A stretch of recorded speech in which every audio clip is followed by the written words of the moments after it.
एक छोटा सा पॉइंट माइक्रो मैक्रो से related he, interdependence of micro and macro economics. Economics is a single subject, and the analysis of an economy cannot be split into two watertight compartments. Watertight मतलब कि micro अलग, macro अलग. It means micro and macroeconomics are not independent of each other. There is much common ground between the two. कह रहा ऐसा नहीं हो सकता कि बिल्कुल ही सेग्रीगेट कर दोगे, माइक्रो का मैक्रो से कोई लेना देना नहीं. कह रहा नहीं, ऐसा नहीं होता. It means both microeconomics and macroeconomics are interdependent. आप इंडिविजुअल्स को स्टडी करोगे तभी तो एग्रीगेट्स कैलकुलेट कर पाओगे. अगर आप इंडिविजुअल इनकम निकालोगे तभी तो पूरे नेशन की इनकम निकाल पाओगे. यस और नो? Yes sir. तो both microeconomics and macroeconomics are interdependent. They are not independent. Independent मतलब एक स्टडी का दूसरी स्टडी से कोई लेना देना नहीं है. तो are they independent of each other और interdependent? Interdependent. Let us elaborate their interdependence with the help of some examples. For example, law of demand came into existence from the analysis of the behavior of a group. तो law of demand हम consumer behaviour में study करेंगे. तो law of demand कहता है when the price of a commodity falls, कोई चीज सस्ती होती है तो उसकी डिमांड बढ़ जाती है, कोई चीज महंगी होती है तो उसकी डिमांड कम हो जाती है. ऑब्वियस सी बात है. Yes sir. तो बट हम बिहेवियर, जो लॉ ऑफ डिमांड डिराइव हुआ, वो कहाँ से डिराइव हुआ? जब हमने बहुत सारे लोगों पे वो स्टडी करी. तो जो डिराइव हुआ लॉ ऑफ डिमांड, क्या एक इंडिविजुअल के बिहेवियर पे पूरा लॉ बन गया होगा? No sir. जब हमने मल्टीपल लोगों को स्टडी करा तब जाके हमने देखा ना कि हाँ, जब चीज महंगी होती है तो लोगों की डिमांड गिरनी स्टार्ट हो जाती है. तो जो लॉ डिराइव हुए वो अप्लाई इंडिविजुअल पे भी हो रहे हैं, बट जब उनको बनाया गया होगा लॉ तो स्टडी बहुत सारे लोगों पे हुई होगी या स्मॉल फ्रैक्शन? सब बहुत सारे. तभी तो आप कंक्लूड कर सकते हैं कि हाँ ये अप्लाई होगा. Number 2, price of a commodity is influenced by the general price level prevailing in the economy. Economy में इन्फ्लेशन बढ़ रही है, प्राइस लेवल बढ़ रहा है, तो वो कुछ पर्टिकुलर कमोडिटीज पे अप्लाई होता है या स्प्रेड होता है across all the commodities? Sir, it's spread across all commodities. It spreads. अगर इन्फ्लेशन हो रही है, कॉस्ट ऑफ बोरोइंग अगर बढ़ती जा रही है, रेट ऑफ इंटरेस्ट अगर बढ़ता जा रहा है, तो अगर आपको कॉस्ट ऑफ बोरोइंग बढ़ेगी, महंगाई बढ़ेगी, बिजनेस को कॉस्टलियर लोन्स मिलेंगे, तो उनको अपनी कॉस्ट कवर करने के लिए चीजों के प्राइसेस बढ़ाने पड़ेंगे. पेट्रोल के अगर रेट्स बढ़ेंगे, ट्रांसपोर्टेशन कॉस्ट बढ़ेगी, तो through out all the goods and services cost बढ़ेगी. Yes or no? The point is कि macro studies, they are used while studying microeconomics as well, and micro studies are also used while studying macroeconomics. They are interdependent. Macroeconomics depends on microeconomics. National income of a country is nothing else but the sum total of incomes of individual units. So individual income, per capita income, that is a micro concept. तो individual की incomes में सबकी total कर दूं तो it becomes the national income, that is a macro concept.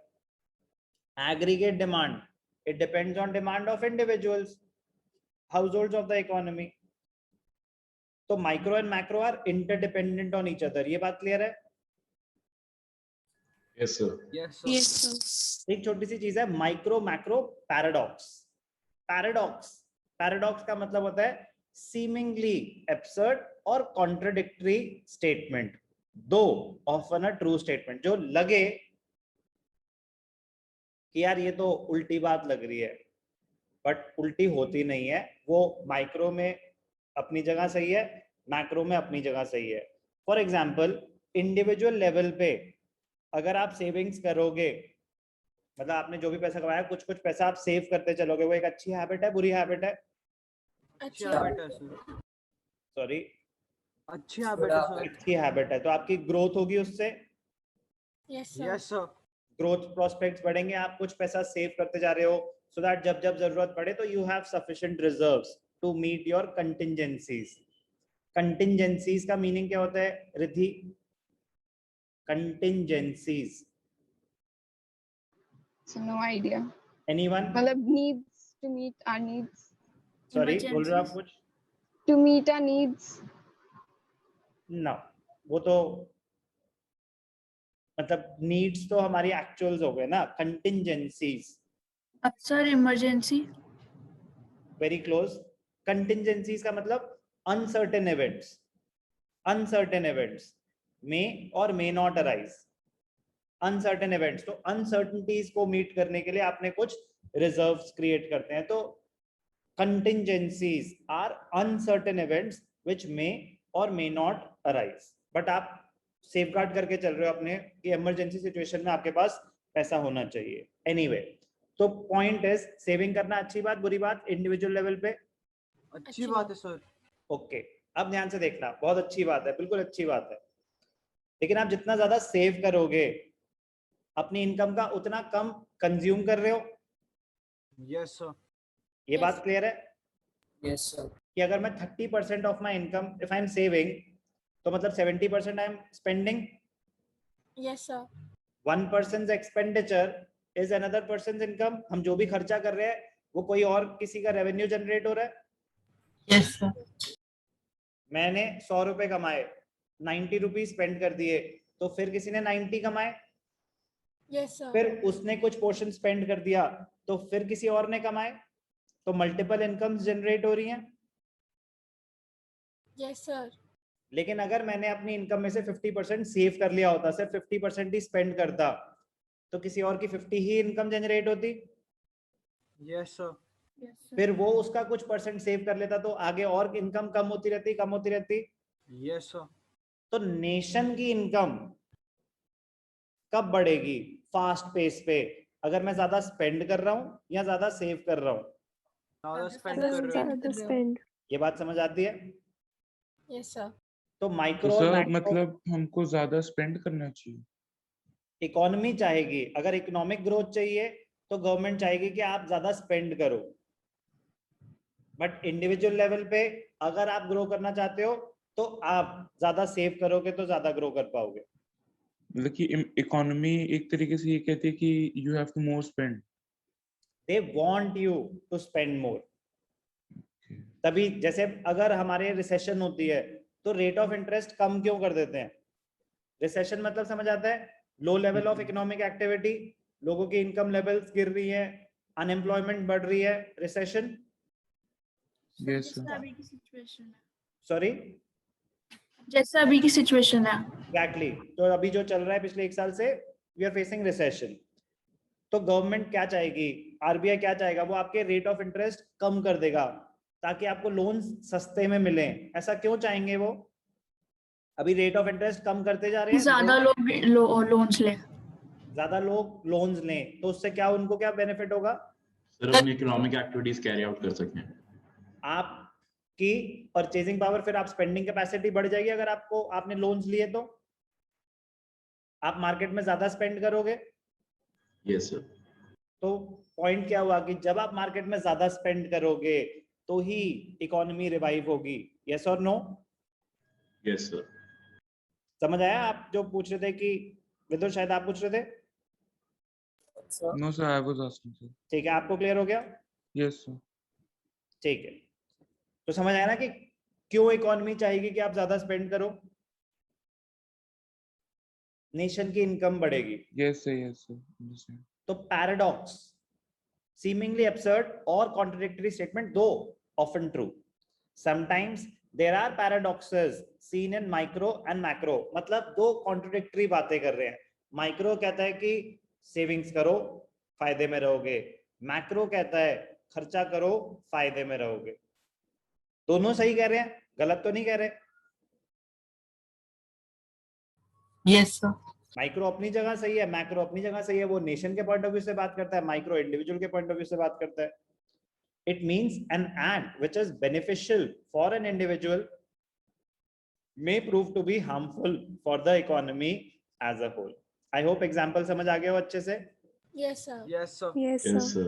तो repeat करूंगा, if an individual saves, his family will be benefited. But if the whole economy starts saving, it will result in contraction of demand. Demand गिरनी शुरू हो जाएगी। अगर आप ज्यादा save कर रहे हो तो आप स्पेंड कम कर रहे हो, तो डिमांड गिरनी शुरू हो जाएगी। डिमांड गिरनी शुरू हो जाएगी तो प्रोड्यूसर्स फिर कम बनाना शुरू कर देंगे। जब उनका सामान ही नहीं बिकेगा तो आउटपुट गिरना शुरू हो जाएगा। आउटपुट गिरेगा तो लोगों की जॉब, जब मेरी प्रोडक्शन ही गिर गई तो मुझे लेबर ज्यादा चाहिए या कम चाहिए? कम चाहिए, तो मैं लेबर को ले ऑफ कर दूंगा जॉब से, कॉस्ट कटिंग होगी, तो it will lead to fall in output, employment, income. As a result the whole economy will सफर।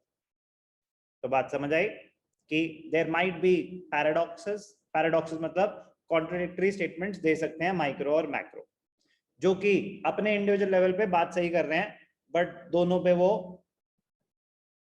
सही नहीं होगी। कि मतलब एक कह रहा है कि सेव करो, एक कह रहा है सेव मत करो। दोनों बिल्कुल सही हैं बट दोनों ऑपोजिट बातें कर रहे हैं। तो कह रहा है दैट इज पॉसिबल, तो उसको बोलते हैं माइक्रो मैक्रो पैराडॉक्स। बोलो सर, बट अगर इकोनॉमी राइज होगी, मतलब इकोनॉमी ज्यादा बढ़ेगी, तो फिर इंडिविजुअल यूनिट्स की भी तो सर इनकम वगैरह फिर धीरे धीरे बढ़ेगी ना उससे, तो उनकी ग्रोथ भी तो होगी। बट वो इनकम स्प्रेड करेगी। देखो, पहले 10 लोग कमा रहे थे, अब 100 Yes, लोग sir. कमा रहे हैं, तो नेशन की इनकम तो बढ़ी, बट जरूरी Yes, sir. नहीं है इंडिविजुअल लेवल पे भी बढ़ी। Okay sir. यस और no? Yes sir, yes sir. Yes, sir. चलो, what is more important, micro और मैक्रो? कह रहा है दोनों ही बहुत इंपॉर्टेंट है, ऐसे भेदभाव नहीं करते। Both micro economics and macro economics have a place of their own and none of them can be dispensed with.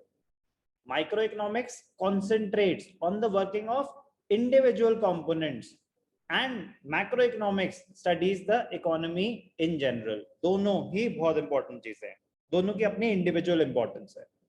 While the former microeconomics is concerned with the structures of the aggregates, structures, components of the aggregate, structures को consolidate करेंगे तो aggregates पे जाएंगे, while the latter is concerned with the aggregates themselves. Microeconomics, it deals with the structures, pillars of aggregates. Consumer को study करो, producer को study करो. Macroeconomics, it studies the aggregates itself. So both the approaches are supplementary to each other. They go hand in hand. The superiority of one approach over the other cannot be determined, cannot be claimed. लगता है कि macro economics ज्यादा important है, वो बात ही बड़े level की कर रहे हैं कि गवर्नमेंट बजट कैसे बनना चाहिए, फॉरेन एक्सचेंज रेट कैसे डिसाइड होना चाहिए, नेशन की इनकम कैसे कैलकुलेट होती है। अरे भाई, yes they are the true pillars या true decisions which the government has to, the most important decisions which the government has to take while functioning. But वो डिसीजन तो डिपेंड करेंगे ना कि इंडिविजुअल्स कैसा बिहेव कर रहे हैं। नेशन की इनकम, जीडीपी तो तब बढ़ेगा ना जब इंडिविजुअल लेवल पे इकोनॉमिक एक्टिविटी बढ़ रही है। आप जो ग्रोथ होगी वो तो तब होगी ना जब individual producers they are willing to produce more and more. तो both are equally important, but उनको आराम से इंडिविजुअली स्टडी करना है। We can not study them together, so need for a separate theory of macro economics. Micro economics failed to study the aggregates. कह रहे जब micro economics इतनी ही अच्छी थी तो मैक्रो इकोनॉमिक्स क्यों पढ़नी पड़ी? कह रहे माइक्रो इकोनॉमिक्स एक स्पेसिफिक फील्ड है, they study individual units. It failed to study the aggregates of an economy as a whole. As a result, there was a need for a separate theory which could explain the working of the economy. Macroeconomics, it helps in understanding the working of the economic system as well as to explain the various macroeconomic paradoxes. So microeconomics, macroeconomics difference भी पता होना चाहिए और interdependence भी पता होनी चाहिए।